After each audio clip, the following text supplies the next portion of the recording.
Hello everyone, this is Monisha and welcome back to my channel Self Learning. Self learning में UGC net education studies के बारे में हम पढ़ रहे हैं, जिसके तहत हमने वेदांत दर्शन और सांख्य दर्शन के बारे में कंप्लीट स्टडी की है। अगर आपने वो वीडियो नहीं देखा है तो आप दी हुई लिंक पे जाकर वो वीडियो देख सकते हैं। आज हमारा टॉपिक है बौद्ध दर्शन यानी कि बुद्धिज़्म, जो कि ना सिर्फ यूजीसी नेट बल्कि बीएड, एमएड, किसी भी तरीके के teaching exam, assistant professor exam, diet, PSC, कोई भी तरह के जो टीचिंग रिलेटेड एग्ज़ाम्स हैं उनके लिए बहुत इम्पॉर्टेंट टॉपिक है। तो मैं आपसे रिक्वेस्ट करती हूँ कि आज इस वीडियो में आप लास्ट तक रहिए। मैंने बहुत मेहनत से एक वीडियो बनाया है जिससे कि मैं आपकी मदद कर सकूं आपकी स्टडी में। चलिए आज का वीडियो स्टार्ट करते हैं। बौद्ध दर्शन के बारे में अगर हम पढ़ें तो हमें 3 पक्षों के बारे में पढ़ना होता है। एक पक्ष तो हो जाएगा प्राथमिक पक्ष यानी कि महात्मा बुद्ध का व्यक्तिगत जीवन। दार्शनिक पक्ष होगा जो इनका दर्शन है, और तीसरा पक्ष आता है शैक्षिक पक्ष। आज मैं इस वीडियो में आपको 2 पक्षों के बारे में डिटेल में जानकारी दूंगी, प्राथमिक पक्ष और दार्शनिक पक्ष। शैक्षिक पक्ष के लिए नेक्स्ट वीडियो बनाया जाएगा, क्योंकि ये वीडियो काफ़ी लंबा हो जाएगा, इसलिए शैक्षिक पक्ष को हम नेक्स्ट वीडियो में डिस्कस करेंगे। चलिए देख लेते हैं प्राथमिक पक्ष। तो प्राथमिक पक्ष में महात्मा बुद्ध का व्यक्तिगत जीवन, जो कि प्रणेता हैं बौद्ध धर्म के, बौद्ध दर्शन के। इसके बाद में इनके जीवन के कुछ महत्वपूर्ण बिंदु हैं जिन्हें हमें पढ़ना होगा, जैसे कि महाभिनिष्क्रमण। महाभिनिष्क्रमण बहुत इम्पॉर्टेंट एक शब्द है जो कि बौद्ध दर्शन में पूछा जाता है। अगला आता है संबुद्ध, धर्म चक्र प्रवर्तन और महापरिनिर्वाण। चलिए स्टार्ट करते हैं आज का वीडियो। दार्शनिक पक्ष में हम पढ़ेंगे बौद्ध दर्शन, बौद्ध संगीति, संप्रदाय, पिटक, 4 आर्य सत्य और अष्टांगिक मार्ग। लेकिन पहला हमारा जो बौद्ध दर्शन है उसका हम प्राथमिक पक्ष देखेंगे। जैसा कि मैंने आपको लास्ट वीडियो में बताया था, भारतीय दर्शन के 2 भाग हैं, आस्तिक दर्शन और नास्तिक दर्शन। जो हमारे सिलेबस में है, आस्तिक दर्शन में वेदांत दर्शन और सांख्य दर्शन वो हम पढ़ चुके हैं। नास्तिक दर्शन में हमें पढ़ना है बौद्ध दर्शन, जैन दर्शन, चार्वाक दर्शन यूजीसी नेट के टॉपिक सिलेबस में नहीं है। चलिए तो पहला हमारा बनता है बौद्ध दर्शन। तो बौद्ध दर्शन के जो प्रणेता हैं महात्मा बुद्ध, आप बहुत अच्छे तरह से जानते हैं। तो बौद्ध दर्शन के जो प्राथमिक पक्ष हैं उसके बारे में डिस्कशन कर लेते हैं। तो महात्मा बुद्ध इसके प्रणेता है, आचार्य माने जाते हैं। इनका जन्म माना जाता है 563 ईसा पूर्व यानी कि 563 बीसी में इनका बर्थ हुआ था। कपिलवस्तु के लुम्बिनी नामक जगह पर इनका जन्म हुआ था। इनके पिता शुद्धोदन थे जो कि शाक्य गण के मुखिया थे। माता माया देवी थी, लेकिन इनकी मृत्यु इनके जन्म के कुछ दिनों के पश्चात हो गई थी, इसलिए इनका जो लालन पालन है वो इनकी सौतेली माँ गौतमी ने किया था। इनके बचपन का नाम सिद्धार्थ था। 16 वर्ष की अवस्था में इनकी शादी यशोधरा जी से हुई थी और एक पुत्र था राहुल। अब जो महत्वपूर्ण भाग आता है वो क्या है, महाभिनिष्क्रमण। तो महाभिनिष्क्रमण का मतलब क्या होता है, जब इन्होंने अपना गृह त्याग कर दिया, उस एक घटना को महाभिनिष्क्रमण कहा जाता है। तो एक बार 29 वर्ष की अवस्था थी इनकी और वो कहीं घूम रहे थे, और घूमते वक्त उन्होंने 4 चीज़ें देखी। पहला देखा उन्होंने एक बूढ़ा व्यक्ति, एक बीमार व्यक्ति, एक शव और एक सन्यासी। तो ये सब कुछ देखकर उनके मन में बड़ी व्यथा हुई और उनके मस्तिष्क में एक बात जागृत हुई कि ये जीवन जो है वो पूरी तरह से दुखों से युक्त है। तो इन दुखों का खात्मा हम कैसे कर सकते हैं। ठीक है।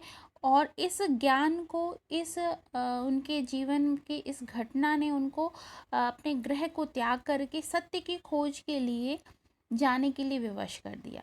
तो यह घटना बौद्ध दर्शन में महाभिनिष्क्रमण के नाम से जानी जाती है।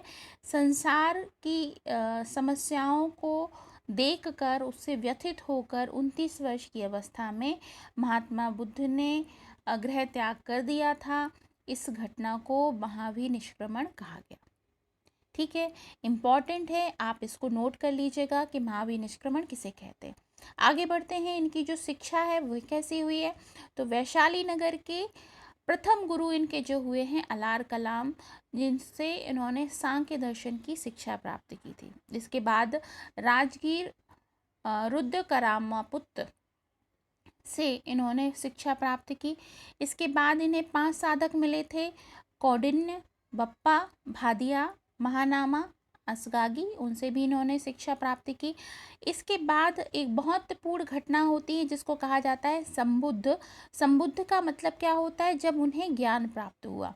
बहुत अच्छे से नोट कीजिएगा, जो भी स्टूडेंट्स तैयारी कर रहे हैं, संबुद्ध नाम पूछा जाता है एग्ज़ाम में, संबुद्ध किसे कहते हैं? तो जब महात्मा जी को ज्ञान प्राप्त हुआ था, इसके बाद उन्हें बुद्ध की उपाधि दी गई या बुद्ध के नाम से संबोधित किया गया, उसे कहा जाता है संबुद्ध। ठीक है, इस समय पे इन्हें 4 आर्य सत्यों का ज्ञान प्राप्त हुआ है। कितने आर्य सत्य? 4 आर्य सत्य, इसके बारे में हम आगे देखेंगे। तो कहाँ पर ज्ञान प्राप्त हुआ? इनकी अवस्था थी उस वक्त 35 वर्ष। बैसाख की पूर्णिमा थी। निरंजना नदी का तट था जिसको फल्गु नदी भी कहा जाता है, और उसके किनारे पीपल के वृक्ष के नीचे सिद्धार्थ को ज्ञान प्राप्त हुआ है। और इस ज्ञान की प्राप्ति के पश्चात इनका नाम पड़ गया क्या? बुद्ध। ठीक है, तो आई होप आपको ये बात समझ में आई होगी। चलिए आगे बढ़ते हैं। धर्म चक्र प्रवर्तन एक बहुत महत्वपूर्ण घटना कहलाती है। धर्म चक्र प्रवर्तन क्या कहते हैं इसे? तो धर्म चक्र प्रवर्तन का अर्थ होता है जब महात्मा बुद्ध ने उपदेश देना प्रारंभ किया। जब उन्होंने उपदेश देना प्रारंभ किया, उस एक घटना को बौद्ध दर्शन में धर्म चक्र प्रवर्तन के नाम से जाना जाता है। तो पहला उपदेश उन्होंने कब दिया था? सारनाथ में, ऋषिपत्तनम में। उपदेश की भाषा क्या थी? पाली, जो उस समय की मातृभाषा या लोकल भाषा कहलाती थी। सबसे ज़्यादा उन्होंने उपदेश कहाँ पर दिए हैं? श्रावस्ती में, जो कि सबसे ज़्यादा उनके उपदेशों की राजधानी मानी जाती है, कौशल देश की राजधानी मानी जाती है। इसके अलावा कौशल, वैशाली, कौशाम्बी में भी उन्होंने उपदेश दिए हैं। इसके बाद महत्वपूर्ण घटना होती है महापरिनिर्वाण, जिसे जब महात्मा जी ने अपना शरीर त्याग कर दिया है ना, उसको, उस घटना को बौद्ध दर्शन में कहा जाता है महापरिनिर्वाण। 80 वर्ष की इनकी अवस्था थी। 483 बीसी का वक्त था। कुशीनारा के देवरिया, आज की तारीख में क्या है ये? देवरिया यूपी में इन्होंने महापरिनिर्वाण प्राप्त किया, जिससे कहा जाता है इन्होंने अपने प्राणों का त्याग कर दिया। तो आई होप आपको ये समझ में आया होगा। तो ये थे इनके व्यक्तिगत जीवन के कुछ पक्ष, जिसमें हम बात करते हैं किस किस की? महाभिनिष्क्रमण की, जब इन्होंने अपना गृह त्याग किया, शिक्षा की, संबुद्ध की, जिसमें इन्हें ज्ञान प्राप्त हुआ, और उसके बाद धर्मचक्र प्रवर्तन, जब इन्होंने उपदेश देना शुरू किया, और महापरिनिर्वाण, जब इन्होंने अपना देह का त्याग कर दिया। तो आई होप आपको ये बात समझ में आई होगी। और जो भी इसकी तैयारी कर रहे हैं, आप ये सारी ही जो जानकारी है इसको नोट कर लीजिएगा। चलें आगे बढ़ते हैं। धर्मचक्र प्रवर्तन हो गया, महापरिनिर्वाण हो गया, यानी कि हमारा व्यक्तिगत जीवन का जो पक्ष है वो कंप्लीट हो गया। अब हम इनके दार्शनिक पक्ष के बारे में जानकारी ले लेते हैं। दार्शनिक पक्ष है, यानी कि महात्मा बुद्ध ने उपदेश दे दिए, उसके बाद उनको निर्वाण भी प्राप्त हो गया, लेकिन इनके उपदेशों का संकलन करने के बाद इनके उपदेशों को संगीतियों का आयोजन करके बांटा गया। ठीक है। तो महात्मा बुद्ध के उपदेशों का संकलन करने के लिए कई सारी बौद्ध संगीतियों का आयोजन किया गया, और ये बौद्ध संगीति क्या कहलाती थी? बौद्ध सभाएं ही होती थी। ठीक है। तो प्रथम ये बहुत इम्पोर्टेंट है, जिसमें कि मैं आपको बताऊं, ये 3 बौद्ध संगीति यानी कि दूसरी, तीसरी और चौथी बहुत इम्पॉर्टेंट है। पहली भी इम्पॉर्टेंट है पर उतनी नहीं है, लेकिन ये तीनों बहुत इम्पॉर्टेंट है। तो इसको बहुत अच्छे से आप नोट कीजिएगा। प्रथम बौद्ध संगीति जब हुई थी, कब हुई थी? 483 BC में, 483 ईसा पूर्व में। स्थान जो था वो क्या था? राजगृह। अध्यक्ष जो थे वो कौन थे? महाकश्यप। शासनकाल था अजात शत्रु का। ये पूछा जाता है एग्जाम में, प्रथम बौद्ध संगीति किसकी अध्यक्षता में हुई? तो किसकी अध्यक्षता में हुई? महाकश्यप की। ठीक है। इसके बाद में इस समय पे शासनकाल किसका था? अजात शत्रु का। दूसरी जो बौद्ध संगीति है, इसका जो आयोजन किया गया वो 383 BC में किया गया। अध्यक्ष स्थान था वैशाली। अध्यक्षता थी सवाकामी, और इनको एक और नाम से पुकारा जाता है, रेवत महास्थविर। रेवत महास्थविर।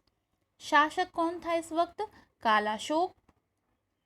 और इसमें विनय के 10 नियमों की स्थापना की गई थी। किस लिए इम्पोर्टेंट है ये? क्योंकि इसमें विनय के 10 नियमों की स्थापना की गई थी।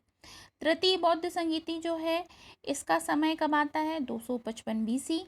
स्थान क्या था? पाटलिपुत्र।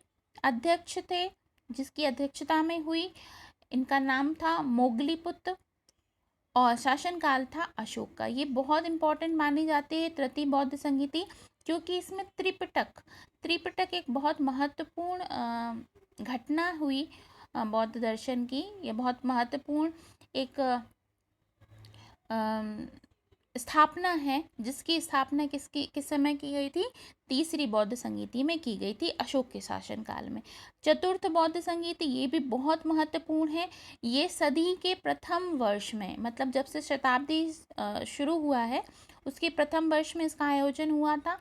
स्थान था कुंडलवन, जो कि कश्मीर में है। अध्यक्षता किसने की थी? वसुमित्र ने और अश्वघोष ने। शासनकाल जो था वह किसका था? कनिष्क का। और इस समय पे क्यों इम्पोर्टेंट मानी जाती है? क्योंकि इसमें बौद्ध दर्शन को, बौद्ध संप्रदाय को 2 भागों में विभाजित कर दिया गया। ठीक है। वो 2 भाग कौन से हैं आगे हम देखते हैं, तो आप इसे नोट कर लीजिए, क्योंकि ये आपके लिए बहुत महत्वपूर्ण है, बौद्ध संगीतियाँ।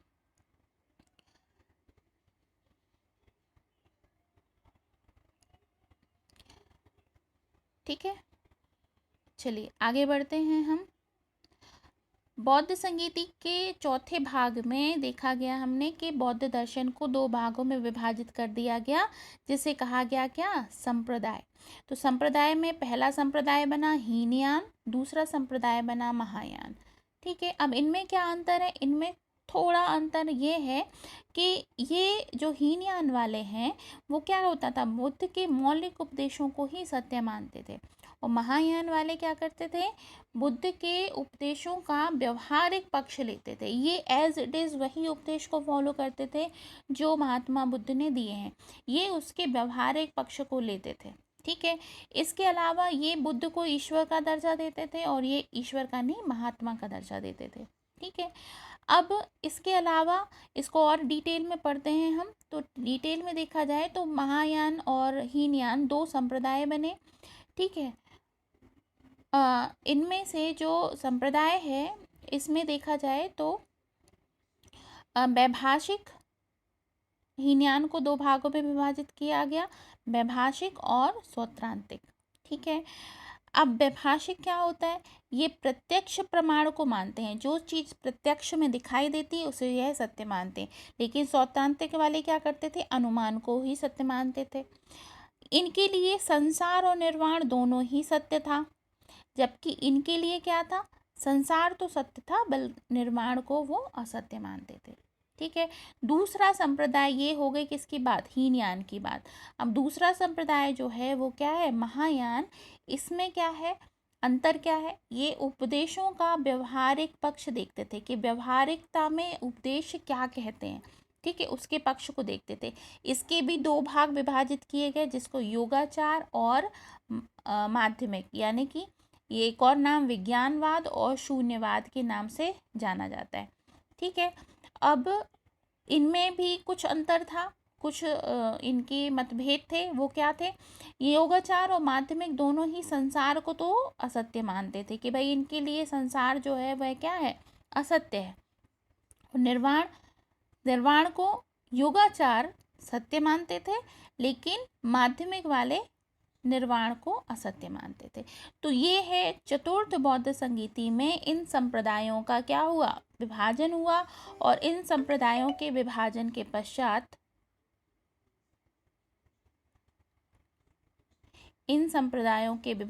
पश्चात जो बौद्ध दर्शन है दो भागों में विभाजित हो गया, जिसको कहा गया क्या? हीनयान और महायान।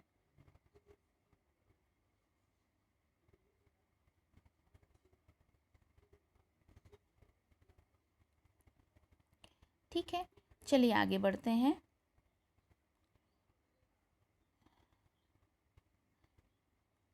आपको ये बात समझ में आ गई हो तो आप इसे नोट कर लीजिएगा।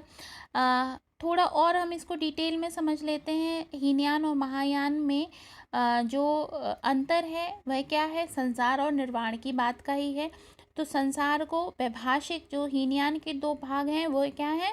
वैभाषिक और सौत्रांतिक। ये संसार को दोनों ही सत्य मानते थे, लेकिन वैभाषिक निर्वाण को सत्य और सौत्रांतिक निर्वाण को असत्य मानते थे। महायान के दो भाग हैं, विज्ञानवाद और शून्यवाद। ये क्या करते हैं? संसार को सत्य मानते हैं, लेकिन निर्वाण को विज्ञानवाद सत्य मानता है और शून्यवाद असत्य मानता है। तो इस चार्ट के माध्यम से आप यह जान सकते हैं कि इन दोनों में क्या अंतर है। ठीक है, आई होप आपको ये बात बहुत अच्छे से समझ में आ गई होगी, क्योंकि एग्ज़ाम में ये पूछा जाता है, क्वेश्चन आते हैं तब ये पूछा जाता है कि दोनों में क्या डिफरेंस है, निर्वाण को कौन सत्य मानता है और कौन संसार को सत्य मानता है। तो आप इस चार्ट के माध्यम से याद रख सकते हैं, और याद रखने के बाद में इसके आंसर में आप कभी गलती नहीं करोगे। इसके बाद में आती है महत्वपूर्ण एक और बात जो मैंने बताई थी, बौद्ध संगीति, तीसरी बौद्ध संगीति में रचना हुई किसकी? त्रिपिटक की। त्रिपिटक का मतलब क्या होता है? उपदेशों की प्रटारियां। उपदेशों की प्रटारियां कहते हैं त्रिपिटक को। मतलब पिटक मतलब क्या होता है? पिटारी। तो त्रिपिटक में पहला जो तीन भाग में इनको विभाजित किया गया। पहली हुई सुप्त पिटक, दूसरी हुई विनय पिटक और तीसरी हुई अभिधम्म पिटक। ठीक है, अब जो सुप्त पिटक है, सुप्त पिटक क्या करता है? महात्मा बुद्ध के जो भी सिद्धांत हैं और जो उनके पद हैं या संवाद हैं, उनका एक संकलन है। ठीक है, और इसे भी 5 भागों में डिवाइड किया गया। दीर्घ निकाय, मंजिम निकाय, संयुक्त निकाय, अंगुत्तर निकाय और खुद्दक निकाय। बहुत इम्पॉर्टेंट है, ये पूछा जाता है एग्जाम में, तो इसको आप नोट कर लीजिए। सुप्त पिटक को 5 भागों में डिवाइड किया गया। ठीक है, आगे बढ़े तो विनय पिटक जो है, विनय पिटक भी, इसमें क्या किया गया था? विनय पिटक में इनके जो 10 नियम हैं उसके बारे में विवेचना की गई थी, जैसे कि पवज्जा संस्कार, दीक्षा संस्कार, जो नियम है जिनमें रहन सहन की बातें बताई जाती हैं। अभिधम्म पिटक में बौद्ध दर्शन की वो शाखा है जिसमें कि दार्शनिक व्याख्या की गई है। दार्शनिक व्याख्या में जो बौद्ध दर्शन है ये भौतिक पक्ष को भी मानता है, आध्यात्मिक पक्ष को भी मानता है, और ये बीच का रास्ता निकालता है। बौद्ध दर्शन क्या करता है? बीच का रास्ता निकालता है, और बीच के रास्ते में वो ये बताता है कि भाई आप भौतिक को भी सत्य मानिए, आध्यात्मिक को भी सत्य मानिए, और बीच का एक रास्ता निकालिए और उसे ही अपने जीवन को के लक्ष्य को प्राप्त करने के लिए बनाइए। तो इसको कहा जाता है मध्यमा प्रतिपदा। मध्यमा प्रतिपदा। ठीक है, यहाँ पे लिखा नहीं था, इसको नोट कर लेना। मध्यमा प्रतिपदा मतलब दार्शनिक पक्ष क्या है, भौतिक भी है, आध्यात्मिक भी है, बीच का रास्ता है, जिसको कहा गया मध्यमा प्रतिपदा। ठीक है, तो ये बात समझ में आ गई। अगर आप लोग ये वीडियो पूरा देखते हैं ना, तो उसके कमेंट ज़रूर लिखिए, ताकि मुझे समझ में आए कि आपने इस वीडियो को देखा है और आपको ये बात समझ में आ रही है। और इसके बाद अगर कोई क्वेरी हो, कोई क्वेश्चन हो, तो ज़रूर पूछिए, मैं उसके आंसर देने की कोशिश ज़रूर करूँगी। ठीक है, नेक्स्ट आगे बढ़ते हैं हम। त्रिपिटक हो गया हमारा। त्रिपिटक के बाद में आता है चार आर्य सत्य। जब इन्हें ज्ञान प्राप्त हुआ है, जिसको हमने संबुद्ध कहा गया है, तो उसमें ज्ञान प्राप्त में चार आर्य सत्य की बात की गई। तो चार आर्य सत्य कौन कौन से थे? पहला था दुख। ठीक है, उन्होंने क्या देखा कि संसार जो है वो सारा क्या किससे बना हुआ है? दुख से परिपूर्ण है।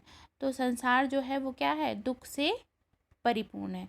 दूसरा, दुख समुदाय, यानी कि दुख का कारण क्या है? तो दुख का कारण क्या बताया? तृष्णा। दुख निरोध, यानी दुख का निवारण संभव है, आप दुख को निवारण उसका कर सकते हैं। और दुख को निवारण करने के लिए दुख निरोध गामिनी प्रतिपदा, इसलिए उन्होंने क्या बना दिया? अष्टांगिक मार्ग बना दिए। तो यही वो चार आर्य सत्य थे जो बुद्ध को ज्ञान प्राप्त होते वक्त मिले थे। ठीक है, अब अष्टांगिक मार्ग बनाए इन्होंने। अष्टांगिक मार्ग को क्या कहते हैं? बौद्ध के द्वारा जो दिए गए अष्टांगिक मार्ग हैं वह क्या है? सम्यक दृष्टि, यानी कि अपनी दृष्टि को पूरी तरह से वास्तविक रखें। सम्यक संकल्प, जो बात सही हो उसी का संकल्प करें। सम्यक वाणी, जो सही है उसे ही बोलें। सम्यक कर्मांत, आपके कर्म हमेशा सही होने चाहिए। ये ऊपर नीचे हो गया है। 5वें नंबर का है सम्यक आजीविका, मतलब जो साधन उचित हो उन्हीं का आपको प्रयोग करना है। आजीविका के लिए गलत संसाधनों से आजीविका नहीं करनी चाहिए, कमाई नहीं करनी चाहिए। दूसरा सम्यक पुरुषार्थ है जो 6वें नंबर का, वो क्या है? धर्म अर्थ मोक्ष। काम की बात बौद्ध दर्शन में नहीं की जाती है, तो धर्म अर्थ और मोक्ष की संकल्पना को हमेशा ध्यान में रखें। सम्यक स्मृति, आपकी स्मृति में केवल वही बातें होनी चाहिए जो सही हैं, सत्य हैं, जिनको स्मृति में रखा जाना चाहिए, उनमें कोई भी गलत बात ना हो। सम्यक समाधि, अपने जीवन के लक्ष्य को प्राप्त करने के पश्चात आप अपने जीवन का आखिरी भाग जो है, जब आपको लगे कि अपना जीवन आपने बिता लिया है, फिर आप एकाग्रचित हो जाएं कहीं पर और समाधि में जाकर मोक्ष की प्राप्ति के लिए कार्य करें, मोक्ष की प्राप्ति के लिए एकाग्रचित हो जाएं। तो उसको कहा गया क्या? सम्यक समाधि।